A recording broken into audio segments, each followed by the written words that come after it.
शेख हसीना की फांसी की सजा का क्या होगा? अब फैसला दिल्ली के हाथ में है। जाने नियम क्या है। नमस्कार, न्यूज 18 का डिजिटल प्लेटफॉर्म देख रहे हैं आप और मैं हूं आपके साथ ऋतु सिंह। ढाका में गोलियां चली, सैकड़ों छात्र मारे गए, हजारों लोग घायल हुए, सरकार गिर गई।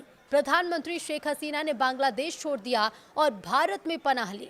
अब भारत में रह रही शेख हसीना को क्राइम्स अगेंस्ट ह्यूमैनिटी के आरोपों में मौत की सजा दी गई है। शेख हसीना को ढाका में अंतर्राष्ट्रीय अपराध न्यायाधिकरण ने सजा सुनाई है, लेकिन सवाल ये उठता है कि क्या भारत उन्हें बांग्लादेश के हवाले करेगा? क्या इस सजा का भारत में कोई कानूनी प्रभाव है? क्या यूएन इस फैसले को मान्यता देता है? और क्या शेख हसीना की जान अब भारत के फैसले पर टिकी है? तो चलिए ये पूरा मामला और नियम क्या कहते हैं बताते हैं आपको। दरअसल पिछले साल 2024 में बांग्लादेश सरकार की आरक्षण नीति सुधार के विरोध से शुरू हुआ आंदोलन सिर्फ 48 घंटों में राष्ट्रव्यापी बगावत के रूप में बदल गया।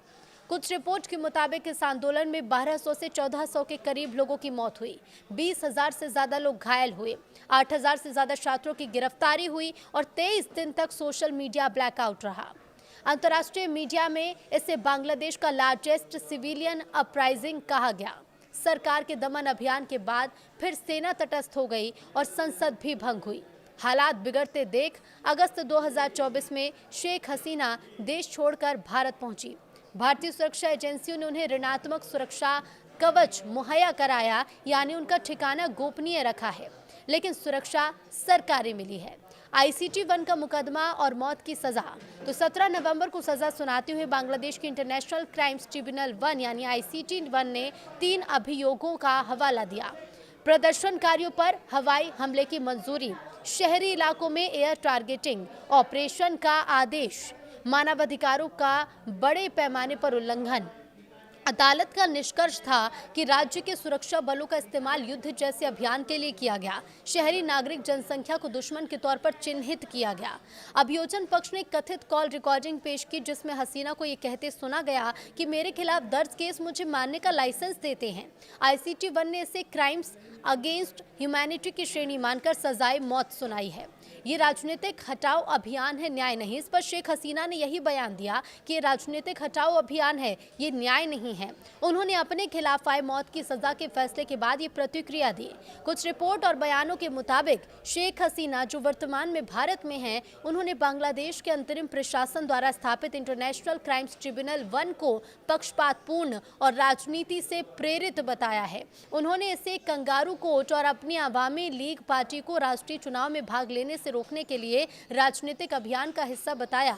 हसीना ने इस मुकदमे को मान्यता देने से इनकार कर दिया। ये प्रतिक्रिया उनके और उनकी पार्टी के रुख को दिखाती है कि ये फैसला न्याय पर आधारित न होकर राजनीतिक प्रतिशोध का नतीजा है। तो क्या बांग्लादेश की मौत की सजा भारत में लागू होती है? तो देखिए, भारत में कानूनी स्थिति जो है वो स्पष्ट है। विदेशी अदालत की सजा भारत में लागू नहीं होती जब तक भारत की अपनी अदालत उसकी समीक्षा करके उसे स्वीकार न कर ले। यानी कि भारत में बैठी शेख हसीना पर ICT 1 की मौत की सजा का कोई प्रभाव नहीं है। तो क्या UN इस सजा को लागू करा सकता है? तो देखिए, ICT 1 एक घरेलू कोर्ट है। UN सिर्फ 2 अदालत के फैसले को लागू करवा सकता है। ICC यानी इंटरनेशनल क्रिमिनल कोर्ट, ICJ यानी इंटरनेशनल कोर्ट ऑफ जस्टिस और ICT 1 यानी कि ICT 1 की जुरिडिक्शन UN एनफोर्स्ड नहीं है और इसलिए UN भारत को शेख हसीना को सौंपने के लिए मजबूर भी नहीं कर सकता। तो क्या भारत कानूनी रूप से प्रत्यर्पण कर सकता है?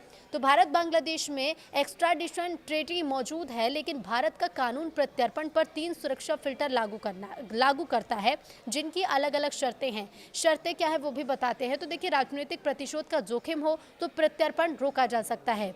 निष्पक्ष ट्रायल ना मिले तो प्रत्यर्पण को पूरी तरह से ब्लॉक किया जा सकता है। मानवाधिकार उल्लंघन का खतरा या मौत की सजा का डर हो तो राजनीतिक शरण को प्राथमिकता दी जाएगी। भारत का एक्स्ट्राडिशन एक्ट कहता है death penalty plus political reasons equal to extradition legally deniable, यानी कि भारत चाहे तो पूरी तरह से कानूनी आधार पर प्रत्यर्पण को रोक सकता है। और अगर भारत मना करे तो बांग्लादेश क्या कर सकता है? तो देखिए, इस कंडीशन में बांग्लादेश कूटनीतिक दबाव डाल सकता है। SAARC या फिर OIC या फिर कॉमनवेल्थ जैसे अंतर्राष्ट्रीय संगठन में शिकायत भी की जा सकती है। साथ ही UNHRC में भी ये मुद्दा उठाया जा सकता है। लेकिन इस सूरत में भारत के पास भी कानूनी सुरक्षा दीवारें हैं। ह्यूमन राइट शील्ड, राजनीतिक उत्पीड़न खंड, निष्पक्ष सुनवाई सिद्धांत, इसीलिए बांग्लादेश भारत को कानूनी रूप से बाध्य नहीं कर सकता। तो शेख हसीना को बांग्लादेश को वापस सौंपने का असर क्या है? तो बांग्लादेश में भारत विरोधी भावनाओं का बढ़ना, हसीना की अवामी लीग पार्टी के समर्थक और सहानुभूति रखने वालों में भारत के खिलाफ भारी गुस्सा पैदा हो सकता है, जिससे द्विपक्षीय संबंध तनावपूर्ण हो सकते हैं। भारत शासन बदलता है का आरोप, यानी कि विपक्ष और दूसरे समूह इस घटना का इस्तेमाल ये दावा करने के लिए कर सकते हैं कि भारत अपने पड़ोसी देश की आंतरिक राजनीति और सत्ता परिवर्तन में सीधे तौर पर दखल देता है। सुरक्षा और राजनीतिक खतरा भी है। आवामी लीग की तरफ से हिंसक प्रतिक्रियाएं हो सकती हैं और भारत पर एक पूर्व प्रधानमंत्री को सौंपने का आरोप लगाया जाएगा। इससे क्षेत्र में भारत की छवि और सुरक्षा पर भी असर पड़ सकता है। लेकिन शेख हसीना को वापस नहीं सौंपने का क्या असर होगा? तो सीमा वाणिज्य पर प्रभाव पड़ेगा। प्रत्यर्पण न करने का निर्णय दोनों देशों के बीच व्यापार, सीमा पार सहयोग और आर्थिक रिश्तों को प्रभावित कर सकता है, जिससे व्यापार की रफ्तार कुछ धीमी हो सकती है। सुरक्षा सहयोग में भी कमी आ सकती है। तो राष्ट्रीय सुरक्षा और आतंकवाद विरोधी अभियान में बांग्लादेश से मिलने वाला सहयोग भी प्रभावित हो सकता है।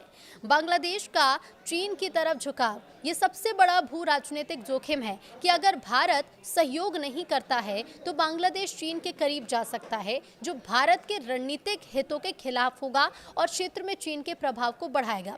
अगर इसे समझा जाए तो ये स्थिति हकीकत में एक जटिल भू राजनीतिक पहेली है, जिसमें भारत को अपनी लॉन्ग टर्म स्ट्रैटेजी और सुरक्षा हितों को संतुलित करना होगा, चाहे वो कोई भी फैसला ले।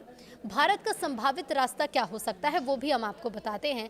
तो भारतीय विदेश रणनीति विशेषज्ञों के मुताबिक 3 संभावित विकल्प हो सकते हैं, और एक ये है कि शरण जारी रहे और प्रत्यर्पण पर चुप्पी साधे रहें, यानी मामला भी समीक्षा में कहकर प्रक्रिया को लंबित करते रहें। ह्यूमन राइट्स शील्ड मॉडल है, साफ कहना कि मौत की सजा राजनीतिक बदलाव होने के कारण प्रत्यर्पण संभव नहीं है। कंडीशनल एक्स्ट्राडिशन भी है, भारत कह सकता है कि फांसी हटाओ, निष्पक्ष अंतर्राष्ट्रीय ट्रायल दो और तभी प्रत्यर्पण संभव है। तीनों तरीके में एक बात सामान्य ये है कि हसीना की जिंदगी की डोर दिल्ली की कूटनीतिक रणनीति से जुड़ी है। खैर, दुनिया ताकत से चलती है और कानून उसी ताकत के अनुकूल झुकता है। ढाका में फैसला हो चुका है, लेकिन शेख हसीना की जिंदगी अब अदालत नहीं बल्कि भारत की विदेश नीति तय करेगी। अब भारत इस पर क्या कुछ सिद्धांत अपनाएगा, क्या कुछ फैसला लेगा, प्रत्यर्पण होगा नहीं होगा, क्या कुछ इस पर फैसला लिया जाएगा और उस फैसले का भारत पर क्या प्रभाव पड़ेगा, ये भी देखना होगा।